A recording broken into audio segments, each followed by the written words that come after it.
Assalamualaikum warahmatullahi wabarakatuh. Kita akan membahas tentang notasi sigma.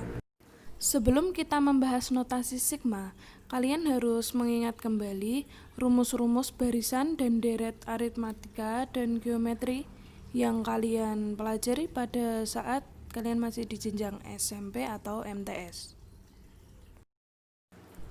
Berikut ini adalah rumus-rumus yang kalian ketahui untuk nanti diterapkan di dalam notasi sigma.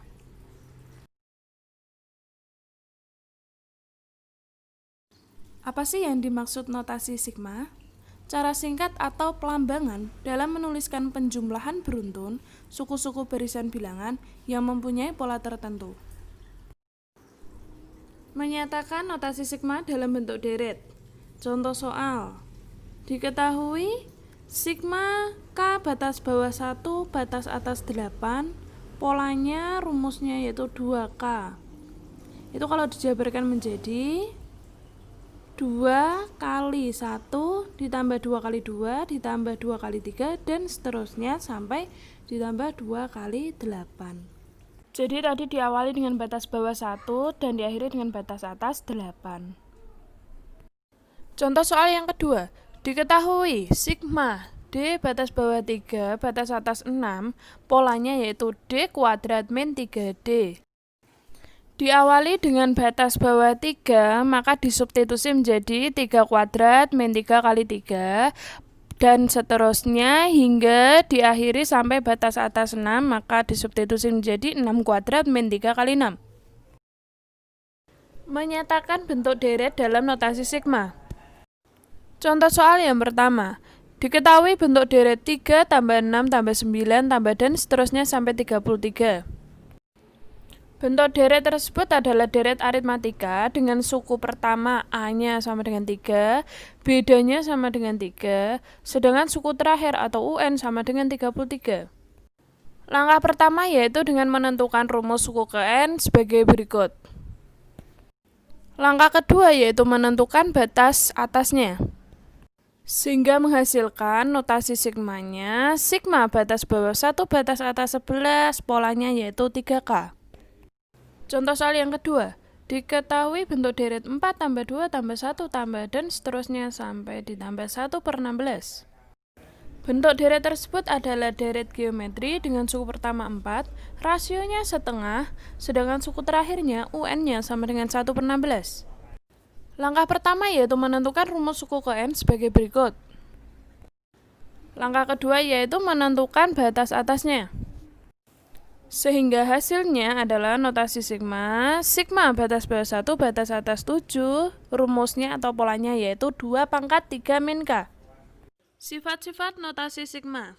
Sigma K batas bawah S batas atas S, polanya yaitu K itu sama dengan S. Jadi S itu disubstitusikan ke dalam K atau variabelnya.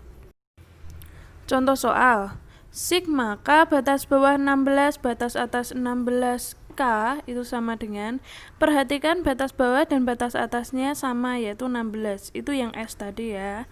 Sehingga 16 itu tinggal disubstitusikan ke K sehingga hasilnya sama dengan 16.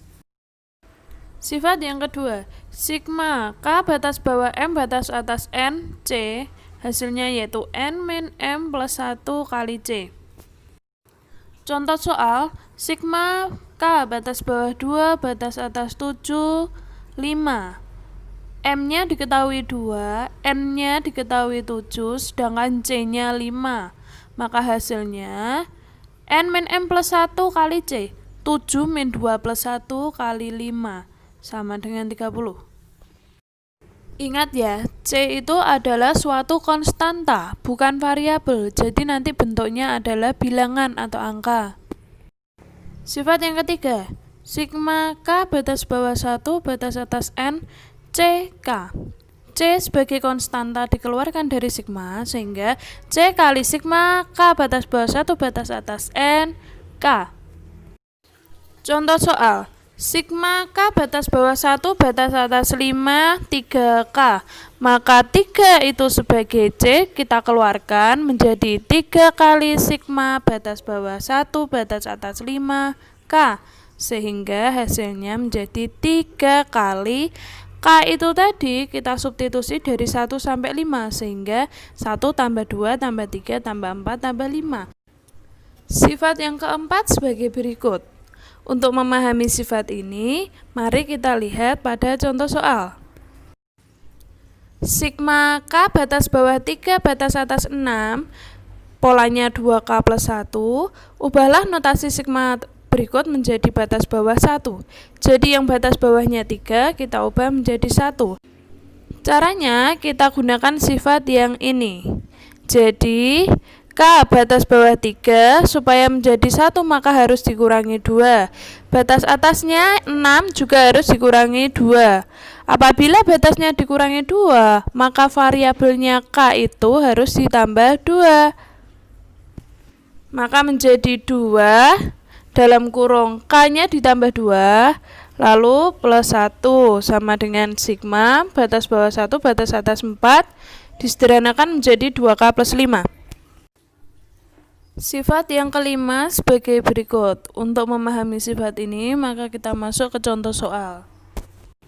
Sigma K batas bawah 1 batas atas 3, polanya K kuadrat, ditambah sigma batas bawah 4 batas atas 6, polanya K kuadrat. Perhatikan di sini polanya sama-sama K kuadrat. Dan batas atas yang pertama dilanjutkan oleh batas bawah yang kedua. Perhatikan batas atas yang pertama adalah bilangan 3. Lanjutan dari angka 3 adalah 4, yaitu ada di batas bawah yang kedua. Maka jika disederhanakan, batas bawahnya menjadi 1 dan batas atasnya menjadi 6.